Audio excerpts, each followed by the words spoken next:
കരുത്തുറ്റ രണ്ടാം നിരയെ ഉയർത്തി ഹൈക്കമാൻഡ്. വാർ റൂമും സജ്ജമാക്കി. കോൺഗ്രസിൻ്റെ പ്രഖ്യാപിത ലക്ഷ്യം 2026 തെരഞ്ഞെടുപ്പ് തന്നെയാണ്. അതിനായി അണിയറയിൽ ഒരുക്കങ്ങൾ തകൃതിയാക്കി കഴിഞ്ഞു. താഴേത്തട്ടിലുള്ള ശാക്തീകരണം, നേതൃമാറ്റം, യുവനിരയെ ഉയർത്തൽ, വാർ റൂം തുടങ്ങിയ കാര്യങ്ങളാണ് ഇപ്പോൾ അണിയറയിൽ പുരോഗമിക്കുന്നത്. ആദ്യമായി വാർ റൂം എടുക്കാം. അതീവ രഹസ്യമായി തയ്യാറാക്കിയ വാർ റൂമിൽ ഉള്ളവർ പോലും തമ്മിലറിയാതെ വാർ റൂമിലിരുന്ന് കോൺഗ്രസിന് വേണ്ടി പ്രവർത്തിച്ച് വാർ അറ്റാക്ക് നടത്തുന്നു എന്നതാണ് വാർ റൂമിൻ്റെ പ്രത്യേകത. അതീവ രഹസ്യം സൂക്ഷിക്കുന്നവരാണ് വാർ റൂമിലെ അംഗങ്ങൾ.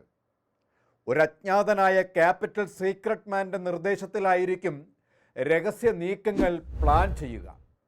നിർദ്ദേശങ്ങൾ വന്നു കഴിഞ്ഞാൽ ഒരു ചർച്ചയ്ക്ക് പിന്നെ അവിടെ സ്ഥാനമില്ല. അത് നടപ്പിലാക്കുക എന്നത് മാത്രമാണ്. എന്നാൽ ഇഴകേറി പരിശോധന നടത്തി ചുറ്റിനും വരാവുന്ന പഴുതുകളെല്ലാം അതിസൂക്ഷ്മമായി ചുഴിഞ്ഞ് കണ്ടെത്തി അത് അടച്ച് മാത്രമേ നിർദ്ദേശങ്ങളായി പ്രവർത്തകരിലേക്ക് എത്തുകയുള്ളൂ.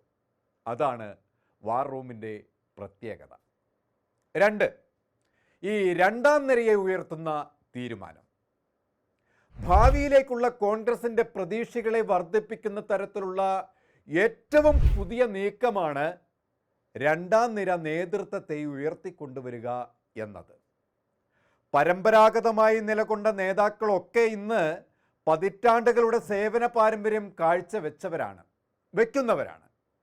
ഒരേ ശൈലികളുടെ പിന്തുടർച്ചയില്ലാതെ നവശൈലിയുടെ മാറുന്ന കാലത്തിൽ നൂതന ഭാവം ഉൾക്കൊണ്ടാണ് ചില ചെറിയ എതിർപ്പുകൾക്കിടയിലും ഈ നീക്കം നടത്തുന്നത്. കരുത്തുറ്റ യുവതീ യുവാക്കളുടെ കഴിവുള്ള ഒരു മുന്നണി പോരാളി നിര കോൺഗ്രസിനുണ്ട്.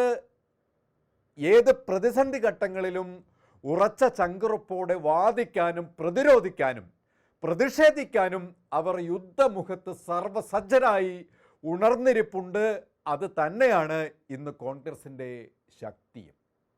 തലമുറ മാറ്റമെന്ന കോൺഗ്രസിൻ്റെ പ്രഖ്യാപിത നയത്തിന് AICCയുടെ അനുമതി വന്നതോടെ അഴിച്ചുപണികളും മാസങ്ങൾക്ക് മുമ്പേ തന്നെ തുടങ്ങിക്കഴിഞ്ഞതാണ്. രാഹുൽ ഗാന്ധിയുടെ ശക്തമായ നിലപാടുകളും ആശയങ്ങളും ഇനി പടിപടിയായി നടപ്പിൽ വരുത്തുന്നതോടെ കോൺഗ്രസ് അടിമുടി മാറും എന്നതിൽ യാതൊരു സംശയവും വേണ്ട.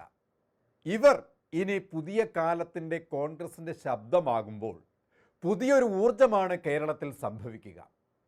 ഇവരാണ് ഇനി കോൺഗ്രസിൻ്റെ യുവ പടനായകർ. യുവതീ യുവാക്കൾക്കിടയിൽ വൈബ് നിലനിർത്തി കുതിക്കാനാണ് ഈ യുവത്വത്തിൻ്റെ തീരുമാനം. വളരുന്ന തലമുറയ്ക്കും ഇപ്പോൾ നിലനിൽക്കുന്ന തലമുറയ്ക്കും മുതിർന്ന തലമുറയ്ക്കും സ്വീകാര്യരായ ഇവരുടെ ശൈലികൾ നാളെ കോൺഗ്രസിനും UDFനും മുതൽക്കൂട്ടാകുമെന്നത് ഉറപ്പു തന്നെയാണ്. മൂന്നാമത്തെ കാര്യം, താഴെ തട്ട് മുതലുള്ള ശാക്തീകരണം. 2025 കോൺഗ്രസിൻ്റെ പുനർജീവന വർഷമായി പ്രഖ്യാപിച്ച് മഹാത്മാഗാന്ധി കുടുംബയോഗങ്ങൾ വഴിയും യൂണിറ്റ്, മണ്ഡല, ബ്ലോക്ക്, ജില്ലാ, സംസ്ഥാന തലങ്ങളിൽ ദേശീയ നേതൃത്വമടക്കം ഇറങ്ങിച്ചെന്ന് പ്രവർത്തകർക്ക് ഊർജം നൽകുക, വ്യക്തിപരമായും കുടുംബപരമായും അവരോട് ഇഴുകിച്ചേർന്നുകൊണ്ട് അവരുടെ പ്രശ്നങ്ങളിൽ ഇടപെട്ട് ചെയ്യേണ്ടത് ചെയ്തു കൊടുക്കുക. ഇങ്ങനെ അവരുടെ ജീവിതത്തിൽ ഇടപെട്ടുകൊണ്ട് അവരുടെ ഭാഗമായി മാറുമ്പോൾ ഒരു രാഷ്ട്രീയ പാർട്ടിയുടെ യഥാർത്ഥ വീക്ഷണമാണ് ഇവിടെ പ്രാവർത്തികമാവുന്നത്. അത് ജനത്തിനൊപ്പം നിന്നാവുമ്പോൾ ജനവും ആ പാർട്ടിക്കൊപ്പം നിൽക്കും. കാലത്തിനൊപ്പമുള്ള മാറ്റത്തിൻ്റെ അനിവാര്യത ഉൾക്കൊണ്ട നേതൃത്വം കാലാനുസൃതമായ മാറ്റങ്ങൾ എന്നും കോൺഗ്രസിൽ നടത്തിയിട്ടുണ്ട്. അതുകൊണ്ടാണല്ലോ കെ കരുണാകരൻ, AK ആന്റണി കാലഘട്ടം മുതൽ യുവതലമുറയെ ഉയർത്തിക്കൊണ്ടുവരികയും അത് കോൺഗ്രസിൻ്റെ ശക്തി വർദ്ധിപ്പിക്കുകയും കാലാകാലങ്ങളിൽ കേരളത്തിൽ അധികാരം പിടിക്കുകയും ഭരണത്തിലേറുകയും ചെയ്തിരുന്നത്.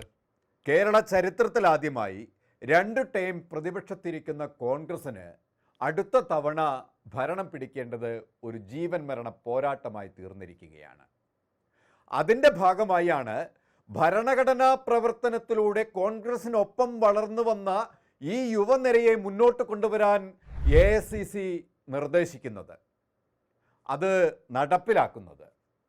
കഴിഞ്ഞ ദിവസം സി ക്ലാസ് മണ്ഡലങ്ങളെ ഉൾപ്പെടുത്തിക്കൊണ്ട് ജയമുറപ്പുള്ള മണ്ഡലങ്ങളിൽ യുവത്വത്തിനെ ഇറക്കി തിരഞ്ഞെടുപ്പിനെ നേരിടാൻ കോൺഗ്രസ് പട്ടിക തയ്യാറാക്കിയത് നമ്മൾ പരിശോധിച്ചതാണ്.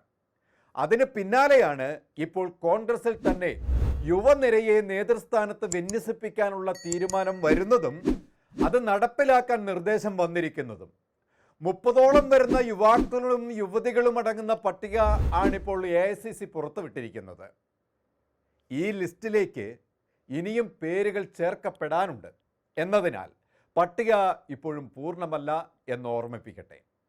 വളരെ നിർണായകമായ ഘട്ടത്തിലാണ് മാറ്റത്തിൻ്റെ ചിന്ത കോൺഗ്രസിൽ ഉരുത്തിരിയുന്നത്.